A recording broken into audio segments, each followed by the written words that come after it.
Good evening. Good evening. Oh, that was better. Dear friends, it's with so much joy that I am in this Spiritist home to be able to speak a little bit about the Spiritist Doctrine, and more specifically about the 15 past lives.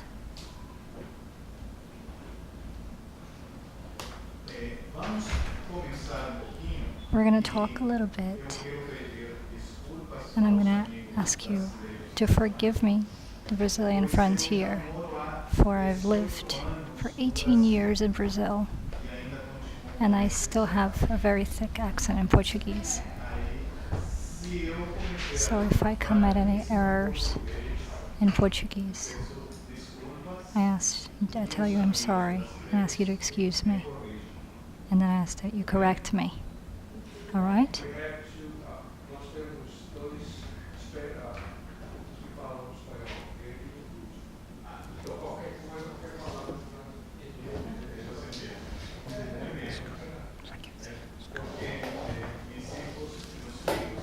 My children said, "Dad, you still don't speak Portuguese very well."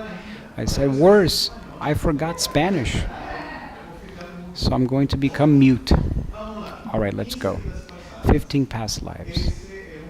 This is a work of translation from the medium Amalia Domingo Soler, who, almost a contemporary of Allan Kardec, and for us Spiritists from Latin America or Hispanic, she would be considered like our Chico Xavier woman, a graded medium from the Spanish language.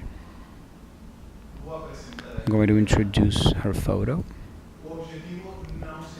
The goal is not to talk about her life, but only to mention specifically this proposal of her mediumship. Amalia was born in Spain. She had some vision problems. What's most beautiful about her, and she's almost unknown in Brazil and in other countries of the world, her psychography was unique. She was able at the same time to piece together the mediumistic phenomena with the one of reincarnation. When some phenomena or some event would take place in the newspaper or in the news, or when a friend would tell her something very important, she would ask her spirit guide, who was Saint Germain, and Saint Germain would look to the source to find out what had happened in a previous life, to bring this information back, and Amalia would psychograph this information. Some of the most impactful cases of reincarnation, we put together 15 of them, and it became this book. There are not 15 past lives of Amalia Rodrigues, but there are 15 individual cases. And for tonight's talk, we decided to choose 3 of them. The first one, the abandoned baby. These cases are going to expand our mind about space and time as to how the phenomenon of reincarnation takes place, because up until this point we know that reincarnation from a philosophical point of view from the Eastern countries. Today we have scientists who examine from past lives regression therapies, but we know very little how to look at reincarnation from the vantage point of the spirit telling what happened. So let's go for the first case. Here we have is Amalia in a cartoon, in a rendering. Amalia is receiving a letter What? My fingers are raised up. Oh. She's receiving a letter from a spiritist friend of hers, and the letter says the following: Amalia, I'm writing to you because I'm desperate. And she's reading the letter. I'm a spiritist, Amalia, just like you. And I'm not going to write you for anything, but something extraordinary happened in my life. I'm a woman, and due to my advanced age, I can no longer conceive. I can no longer be pregnant. But when I thought that I would not ever be a mother again, look what happened. A child came to me. But Amalia, what's most striking, I've always taken care of children in the streets, orphans, nephews. I always loved children. But this specific boy, ever since I saw him, we had in such a strong psychic impact that I cannot find answers to that. How is that possible that this boy, orphaned, and myself have such connection, Amalia? So I ask you to please ask your spirit guide if this boy and I have already met. So she says, in a winter night, or in a late afternoon, somebody knocked on her door of her house. I'm going to pause. I used to tell this to my children, and I would say, in my country, in Peru, from when we were little, we would go to ring the bell at people's homes, and we would run. I don't know if the same happens in Brazil. Yes? Do kids do that in Brazil? It's a worldwide phenomenon, right? So you knock on the door and run. So I tell my children, in Spain in the 19th century, people would knock on the door, would leave a baby and run away. It's a little different. During the winter time, they left their little basket. So when the woman opened her door, oh my God, what a surprise. It was a little baby that they left there. And she says, Amalia, when I took the baby, we looked at each other, and it was that huge impact. It's such an incredible thing, Amalia, because I love this boy so much, but so much. And he loves me so much, Amalia. It's mutual. Look at this blessing from God, that I wasn't never going to be able to have children anymore, and now I can have this boy.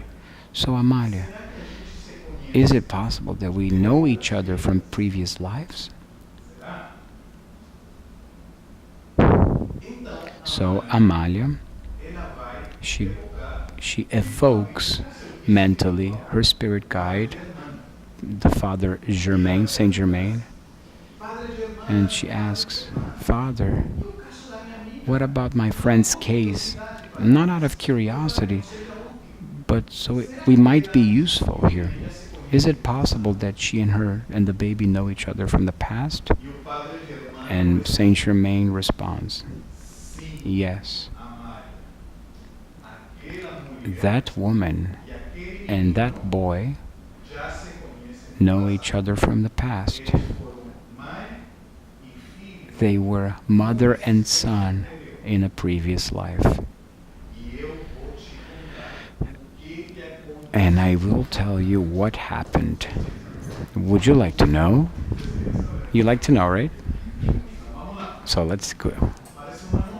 It looks like a soap opera. What happened? Centuries ago in the past, in a previous reincarnation, there was a woman who was very beautiful, and she fell in love with a very rich man, very powerful man. They fell in love, he seduced her, and the fruit of that relationship was she was pregnant. Oh, what a situation. But history is always like this. When she goes tell him that she was pregnant, she discovers that he was already betrothed to another woman who lived with him. So she said, "Oh my God, what now? I can't tell him. Look at the situation." So she begins to cry with her heart torn apart. If things are complicated today, imagine during the Middle Ages. So she walked around the forest. What am I going to do? What do I do? And so she said, "I can't stay like this. I'm going to talk to my brother, who's the only person who can understand me." Do you think brothers understand? Look at the brother. He started screaming, "That's impossible. No way. This boy cannot be here." But she's like, "This is my child. No, no, no, no, no. This is going to be a scandal. This boy needs to disappear. Let him be born." So when she was about to give birth, the brother took her to a very distant city. And there, the boy was born. The minute it was born, he took the boy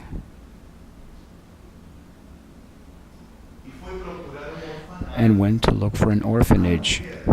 The woman told him, "Please, but he's my child. I'm going to take care of him. I promise that nothing will happen to him." He's like, "No, there's no way." But she's like, "Nobody's going to find out. Well, the boy grows up and everybody's going to discover. So no, it's going to be the end for our family." So he drops the kid off in an orphanage with another lady.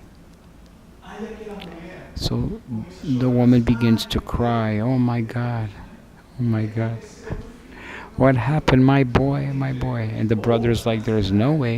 So they come back to the town, and as they return, she keeps thinking to herself, every day of this existence, every day, she thinks about that boy who was orphaned.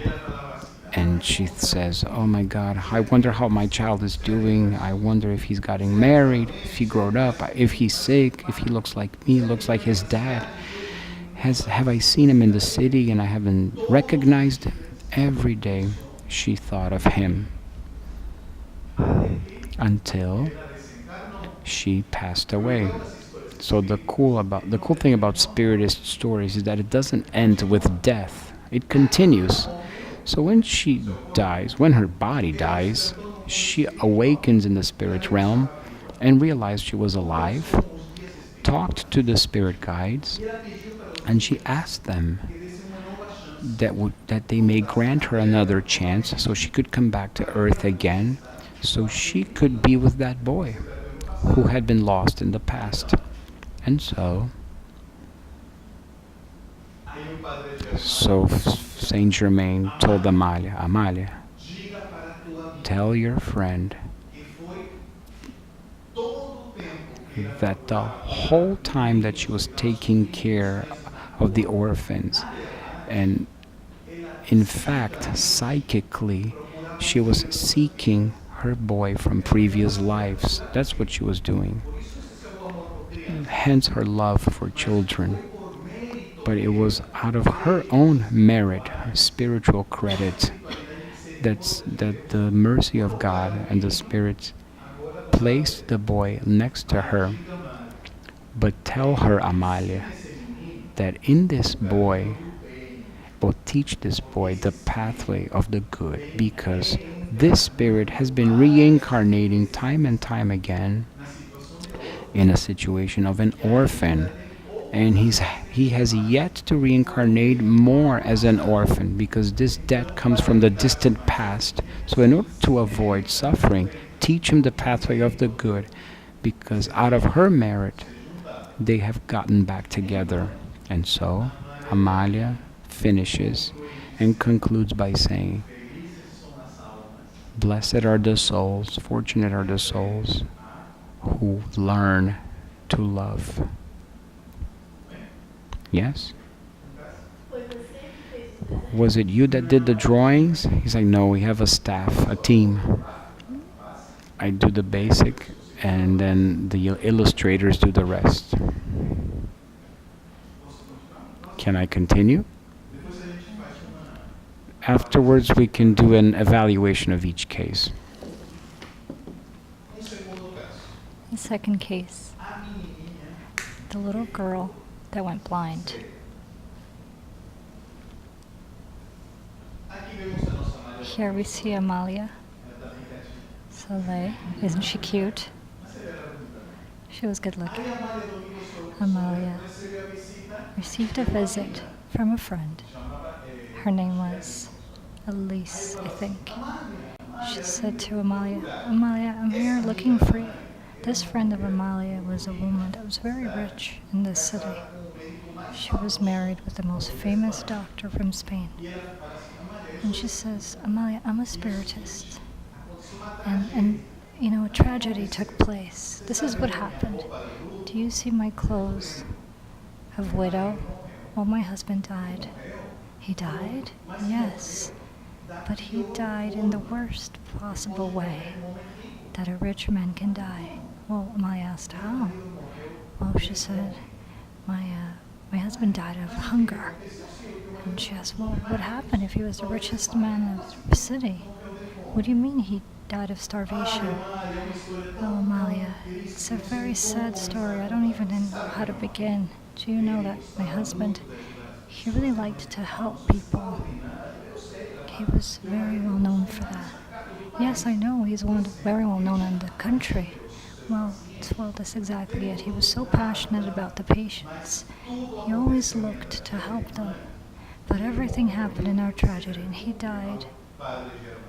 And I would like for you to ask Father Germain, Saint Germain, the reason why. Why did this take place? Well, this is the story.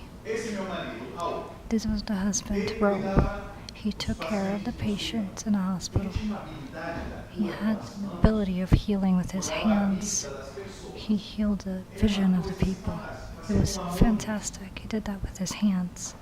He would heal the rich people in his clinic, but on the weekends, he was so passionate about his work to help that he went into the poorer areas of the city and he healed the children that didn't have material resources for free.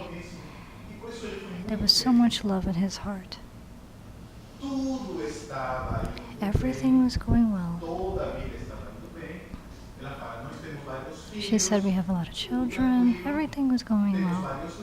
We had a lot of grandchildren. Everything was going well until our granddaughter was born. My husband, when he saw her, he went crazy. He went mad. He went crazy for her. And she was crazy for him. It was such a big passion between the two, grandpa and granddaughter, that he didn't even let her step on the floor. He carried her constantly, and he was always around her neck. All the grandchildren around, but he only paid attention to her. My husband. So, Amalia, what a situation. How do you say this disease in the skin that it's like bubbles in the skin, like red? Small chicken pox?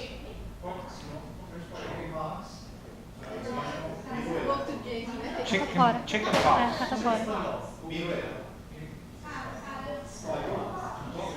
Smallpox. Smallpox or chicken pox. So the granddaughter got chicken pox. So it was all over her body, spread all over her body. Look at the situation. When this happened, it also showed up in her face, this red bubbles from the chicken pox. And then it started coming close to her eyes until it took over one. And the little girl lost the vision in one of her eyes. My husband then called other doctors to try to help her, to heal her. It didn't work.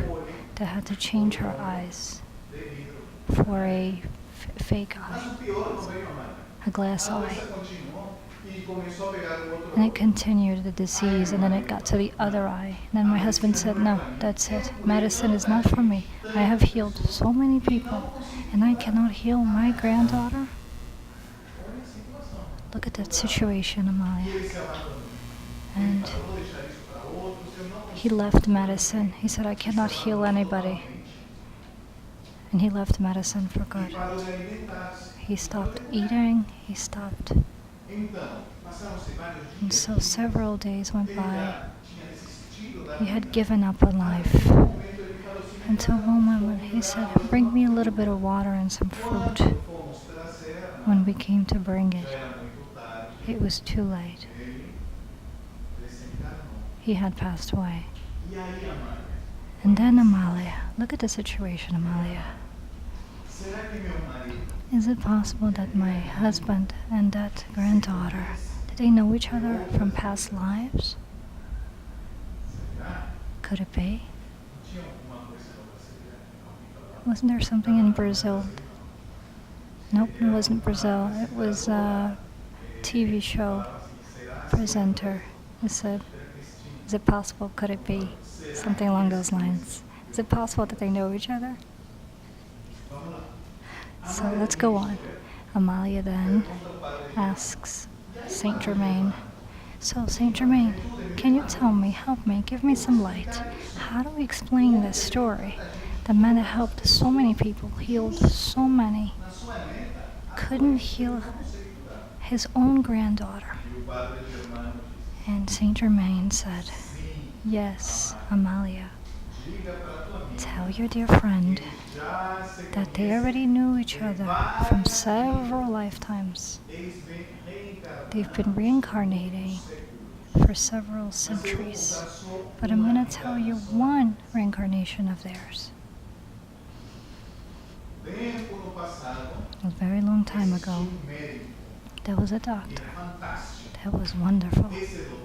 This doctor had an assistant, his apprentice, that was as good as he was.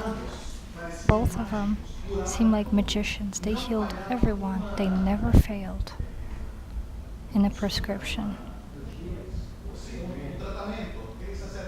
They were right on every time. Everyone that came to them would be healed. It was fantastic. So then, with so much ego, so much pride, they lost their senses and began to do experiments with young children that were abandoned. Some of them would be healed, others would die. But they were so blind in their experiments that they no longer knew. There were a lot of young women that were a big fan of them. Oh, dear doctor. This is my version of the story, of course. I don't know if it was exactly like that. But then both doctors became really big celebrities. But this wasn't so ethic. So Amalia, that famous doctor, is the husband of your friend, and his assistant is now the granddaughter. They came back, now in this situation. And he had a lot of merit because he helped a lot of people. But unfortunately, he let himself die. And the young lady is atoning. But one of the details that I find interesting of the Spiritist stories, what happened when he died? When he died, well, he realized that his spirit is still alive. But he had so much spiritual merit. Shortly after, he came back, and Saint Germain said he woke up in the spiritual realm and saw that the mercy of God was so big that every day he would visit the granddaughter that was in the process of discarnation, and he would care for her every day in spirit, waiting for her to discarnate, so that together they could go on to continue their journey, of course, to improve. So unfortunately, this was an error, an arrogance of the past. And Amalia concludes by saying, "Wow, this is fascinating to know about the reincarnation. And unfortunately, these cases happen of people. However, God's goodness allows these people to be helped." All right? Third case. The man saved by a supernatural phenomenon. I put supernatural in quotes because, spiritually speaking, there is no such thing as the supernatural because everything is within the laws of nature.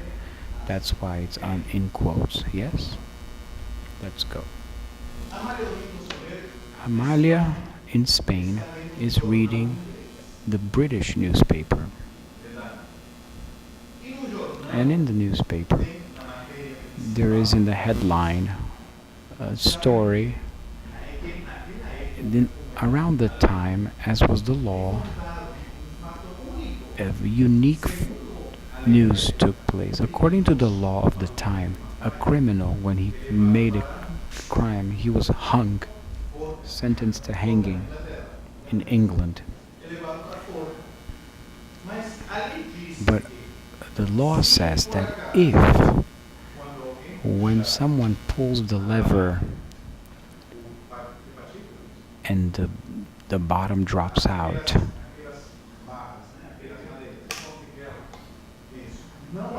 and if they don't open by any chance, then the criminal is declared innocent. If they don't open 3 times after 3 tries, if after 3 tries it doesn't open, then he's declared innocent. I'm going to do a pause. In my country, Peru, according to the law of the elections, that if 2 candidates in the elections are given 50-50 votes by the populace, the decision is by coin toss. It's something that will never happen, but can you believe that it actually happened? 2 candidates were tied and the decision was on a coin toss. Look how cool democracy is. Anyways, so Amalia is reading the newspaper, and look at what the newspaper headline reads. There was a man whose name was Jean Leap. Jean Leap was accused of a crime. John Leap says, "Oh, I'm innocent, I didn't commit any crime, I don't even know what you're talking about." We know how it is. When people have no money, they're already more than condemned. So the judge said, "John Lee, you are guilty. It's been proven you are guilty." And he said, "No, I'm not, I'm innocent." And there's no way, there's a sentence to hanging. I can imagine how this moment must be. People in a public square, the drum roll. Can you imagine what a scene must be? That huge scene, the people. So they placed him on the rope as the man is standing there, and they're about to pull the lever. And look what happens. As they pull the lever, everyone turns and goes, "Whoa." The bottom doesn't drop. So this doesn't happen, but it did. So they say, whoa, wait a minute. Let's try again for a second time. Drum roll, drum roll. Then pull the lever again, and once again, whoa. For the second time, the bottom does not drop out. Oh my God, what then? That's impossible. All right, for the 3rd time. Now it has to go. Pull the lever 1 time, and for the 3rd time, everyone. It does not open. For the 3rd time, the bottom doesn't drop out. So what now? It's the law. His rope is removed from him. He's taken down, left, and he is declared innocent, or are they going to do another trial? But as he's descending, they pull the lever just to test, and the bottom drops it down. So that's impossible. Well, that's the law. And so So the judges return to examine the case and they say, "Oh my God, it was a mistake. We were going to kill an innocent person. We didn't look at the details carefully. John Lee was actually innocent." So they say, "John Lee, you are declared innocent. You're free to go." And he said, "I told you so. I told you." But he was declared innocent. And then, because here we are examining two phenomena, the paranormal phenomena and the why that poor John Lee had to go through this two things. So I'm going to ask you to use your intellect and your mediumistic abilities. Do you think this has something to do with past lives? Do you think? What do you think this guy did in a past life in order to endure this? Oh, but here it's in English. I want to chat with you more, but I'll tell you. Yeah. So what must have John Lee done? Amalia Soler, after having read the news, she asks Saint Germain, "Saint Germain, what about in this case? This one I really want to know. Even I want to know. What happened that this man had to go through this experience? And even more, how do you explain the phenomena of the bottom not dropping?" And so Saint Germain said, "Amalia, I am going to tell you. Listen up, guys. It's almost to the end. Centuries before, there was a rich man." Pause. When I was looking at Amalia's cases, everything happens with rich men. Then you're going to realize everything happened with rich men. I'm like thinking on earth, everybody wanting to be rich, but all these horrible things happening to rich people, huh? Anyways, so there was a rich man who had many possessions, and not only was he rich, but he inherited even more. He inherited even more money. Can you imagine? So he inherited documents and manuscripts, and he had many servants. One servant, especially, was this one. His name was Daniel. And so the rich man, because he knew how to read, in his anxiety to make more and more money, he began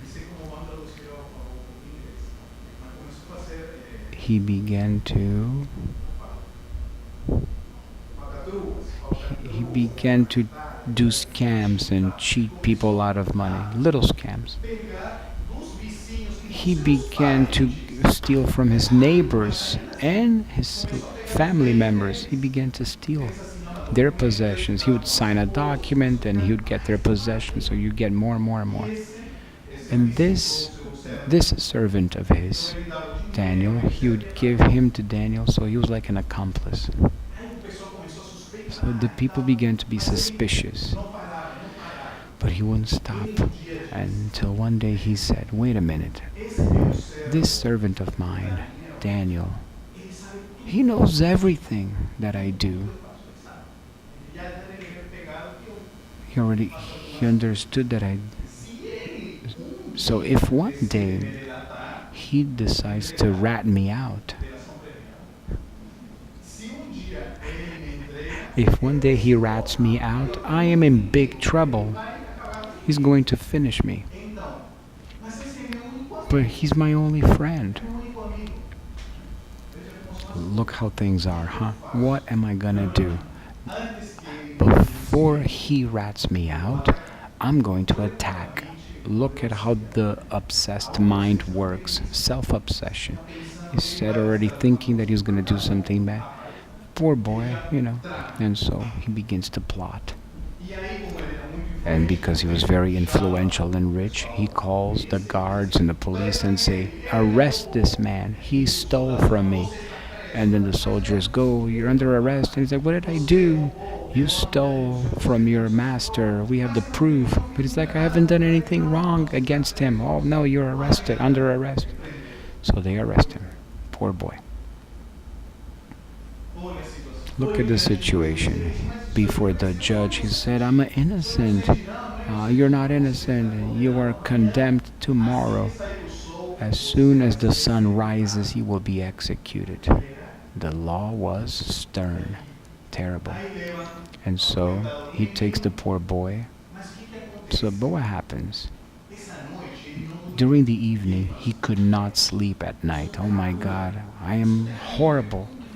What am I do this? The poor boy. He's innocent. And me and my madness and my obsession, I'm killing my only friend." So he can't sleep and he's tossing and turning.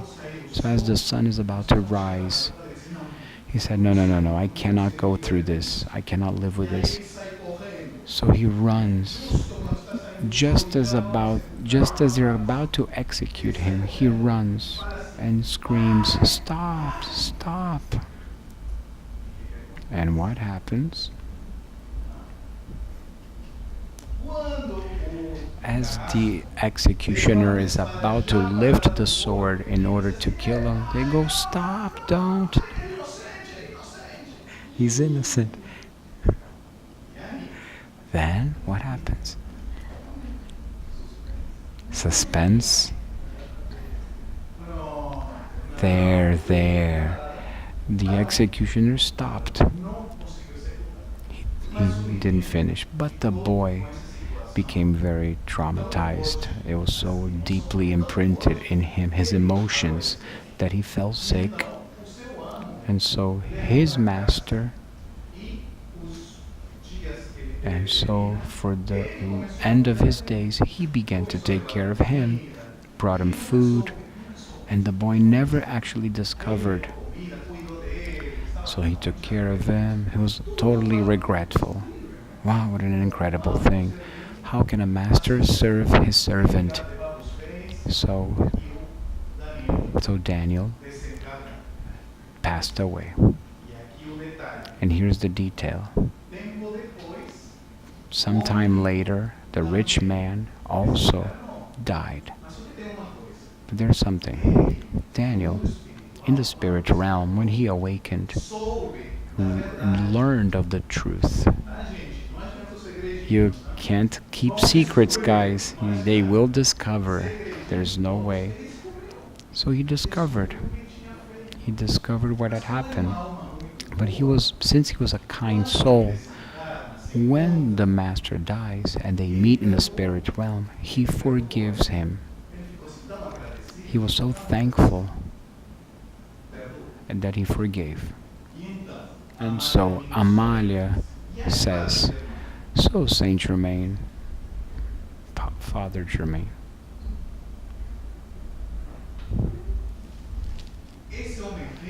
this rich man is John Lee." And Father Germain says, this is the cool thing, the details. He said that in the therapy of the spirit guides, each time that the man would pull the lever,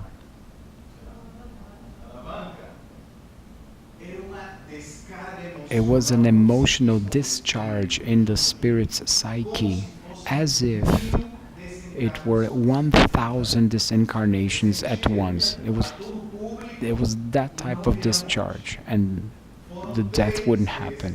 3 times were necessary in order to readjust and learn not to do this anymore, so that the spirit could readjust. But because he was merciful at the end, the bottom didn't drop out. So Amalia then asks, "All right, fine, I understood. But how is it that the lever didn't work? Because how did it not open?" And then he says, this is how it happened. In the spirit realm, Daniel, the servant from previous lives, along with two spirits, so three total, who John Lee had also helped in this life. The three of them in spirit on this day came to this place, and as the man was about to pull the lever, they utilized a substance mixed with ectoplasm, I imagine, in order to prevent the matter from moving. So they used this substance and provoked this phenomenon. Only in those moments, the higher spirit realms allowed for this to happen. And so they were able to prevent the bottom from dropping out. And so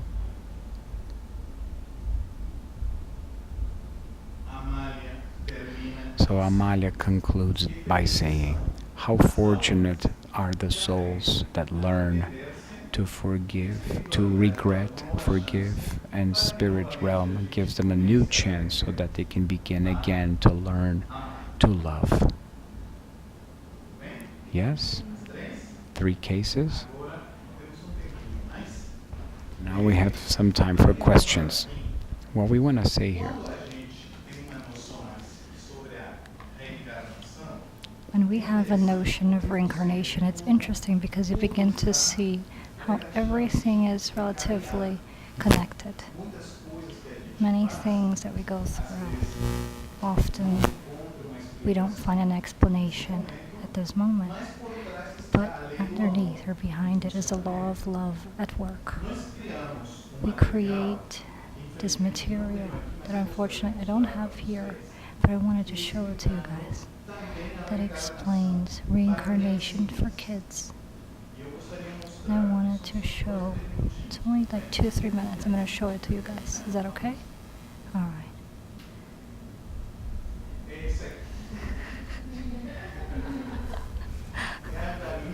The little spiritist chicken.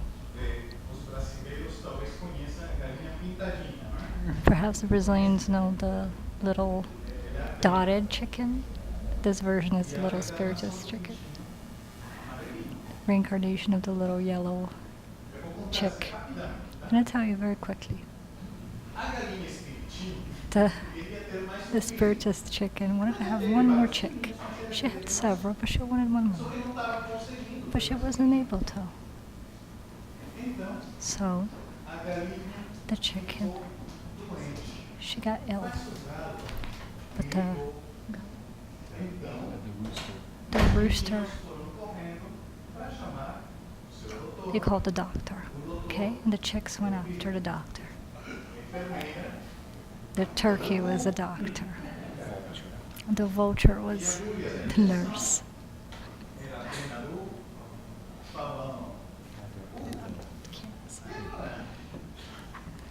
So what happens now?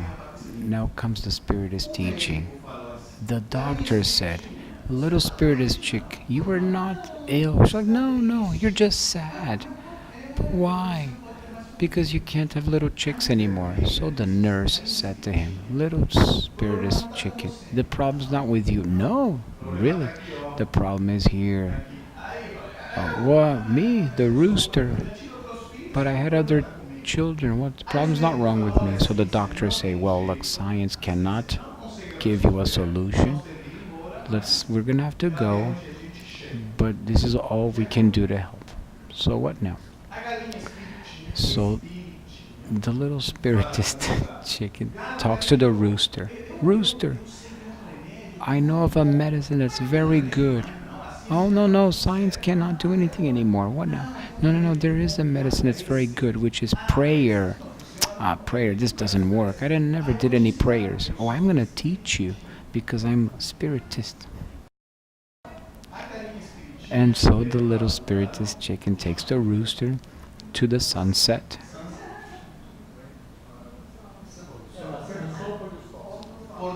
To the sunset. Let's do a prayer now. And look, a shooting star. So, as she does the prayer, as she sleeps, she leaves her body with her perispirit. The rooster does the same.